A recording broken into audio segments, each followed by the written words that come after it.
They got her on some medication early on too, which wasn't even available when my mom. Yeah, and I think that helped a lot because she was still fluid for a while after that. You couldn't tell her that she had a problem. She called it old timers. Yeah. She says, I have old timers. That's what I have. And everyone gets old timers. Yeah, not Alzheimer's, old timers. Old timers, yeah. That's what she called it.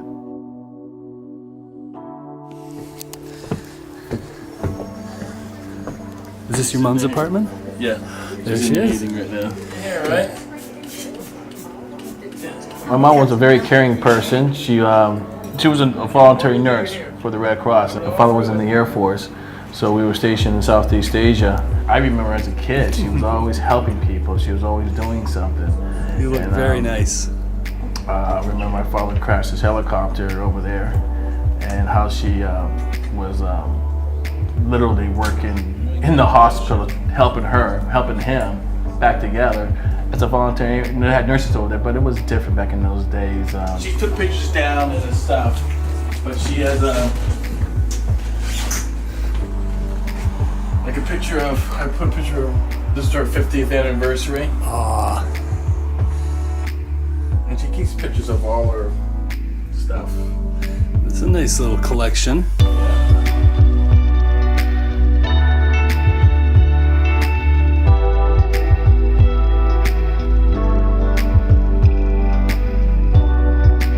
My father, ex-military guy, he said, I took care of your mom, you just help us out with this and this and this, I can do everything. But what happened was it was enclosed in the house where he was. And my mother was always that person with interaction with people and stuff. And with the house just being in there, the four walls and everything else in their own world. They didn't go out much. They didn't go out much. And my father was on, the VA put him on medication, painkillers.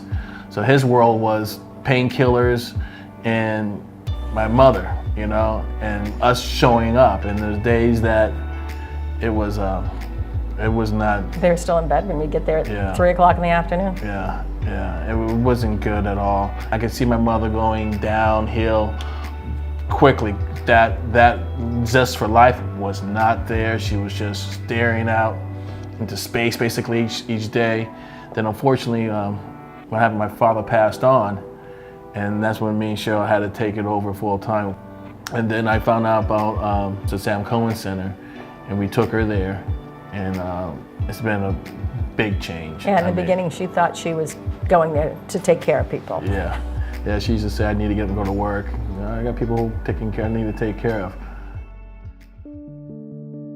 My mantra when I talk with folks who are experiencing memory loss is really that they should stay active cognitively, socially, and physically, and that kind of trio is the best way to kind of try and fight the memory loss. When we talk about cognitive engagement, that's things like Sudoku, word searches, reading, but then talking about it with someone, kind of taking that to the next level. When we're talking about socialization, that's just being around people, and that can be around family members and it can be around other people.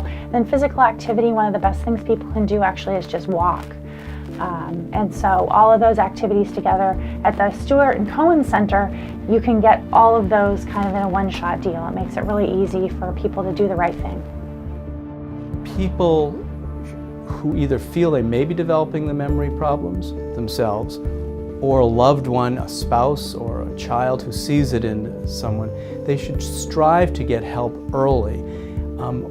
We tend to be in our society, especially Maine, self-sufficient. We pride ourselves in our ability to cope with problems, to gut it out. And one of the things I've learned both personally and as a practicing clinician is that sometimes we have to jump past that pride and ask for help. And that's another reason a place like the Cohen Center can be successful, because then you're getting support from people who understand. Sometimes as a patient, even when it's mild and early, they don't want to admit to themselves or to their friends that they're having problems. Finding words, for instance, seems simple. They don't want to admit to it because it's a pride issue, or they don't want to be judged. So just to make that jump to ask for help, whether you're the caregiver or the person who feels a little bit uneasy about how things feel in their mind, it can be very helpful, because the earlier it's diagnosed, the earlier people are getting help, the better it's going to be for all of those that are influenced and affected by this. We both work. We have our own business, right? So it was hard to try to get things done during the day or whatever. Tim Cohen Center gives us a nice breathing time during the day to do our things, and also gives my mother ability to be interacted and meet other people and have a quality of life that she really wasn't having with my father when he was alive. Yeah, because she smiles and she goes, oh, hi, and how you doing? Oh, good today. Yeah. The way I look at it is this. I saw my mother with my father, how it was, just isolated them two, and how quickly she went downhill. I saw how she was with the people at Cohen Center and how energetic she is. Her whole thing changed dramatically. She was able to communicate. She got laughed. She laughed a lot. She laughed again. Yeah, and she got the zest for life back even, which is really, really great. And that was 2012. So here it is 6 years later, and she has done so much better. And she's still going. And she's still going, yeah.